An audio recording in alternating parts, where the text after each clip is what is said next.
Chers amis africains, chers amis congolais, bonsoir.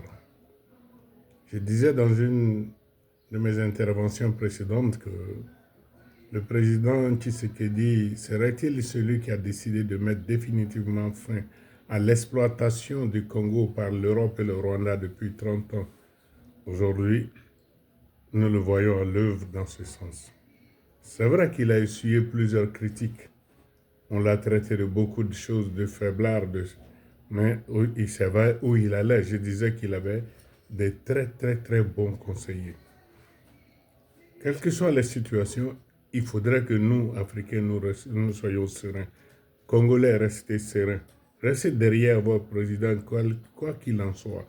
Quoi que cela puisse coûter, il faut que le Rwanda comprenne qu'il faut arrêter d'exploiter les propriétés, la richesse des autres pays africains au détriment de ces pays et au profit de l'Europe. Aujourd'hui, l'Europe a besoin de l'Afrique, l'Afrique a besoin de l'Europe. Nous sommes dans un monde d'interdépendance, mais il ne faudrait pas que ce soit de l'exploitation de l'homme par l'homme, de l'exploitation purement simplement au profit d'un seul camp. C'est ce qui est déplorable dans cette affaire du Congo. Après la trahison de certains militaires qui s'étaient affidés au Rwanda, aujourd'hui, nous voyons que le M23 est en train de prendre du recul totalement. Le Rwanda a compris qu'il faut certaines choses. J'apprends là que Nanga, ce Congolais, que l'histoire retiendra comme un véritable traître à sa patrie, a décidé d'avoir une discussion avec le président Tshisekedi. Ce serait une grosse erreur. Comme l'AEC aussi qui décide de faire une zone tampon, ce serait une grosse erreur. On ne peut pas venir faire une zone tampon dans le pays de quelqu'un alors qu'il est exploité, il est agressé par un autre pays qui prend des marionnettes comme le M23 par exemple pour le mettre devant. Il faudrait que le Congo n'accepte pas ça. Congolais, réveillez-vous. Dites au président Tshisekedi qu'il ne faut pas accepter cela. Cette zone tampon, ce sera des années et les gens vont profiter encore pour exploiter mieux. Et qui va entretenir les militaires de cette zone tampon?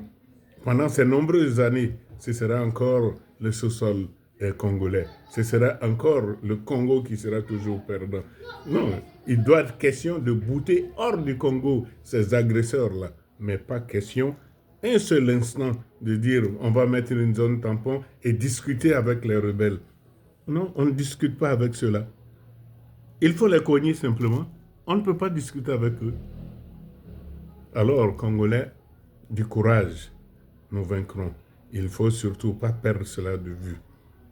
Je remercie les soldats congolais, surtout les Wazalendo. Vraiment, c'est des patriotes. Il faut soutenir le Congo. Cette guerre, le Congo doit la gagner.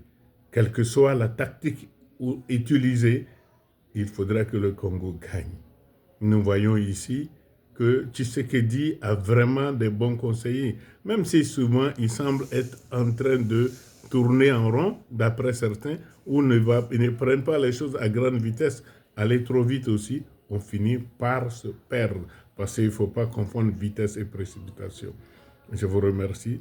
Monsieur le Président Tshisekedi, courage. L'Afrique regarde, l'Afrique observe. Nous autres sommes avec vous. Nous sommes à cheval entre la vieille génération et la jeune. Nous souhaitons que la jeune génération soit beaucoup plus lucide que la vieille. Merci. Que Dieu sauve l'Afrique, que Dieu sauve le Congo. Haut le cœur, le Congo vaincra.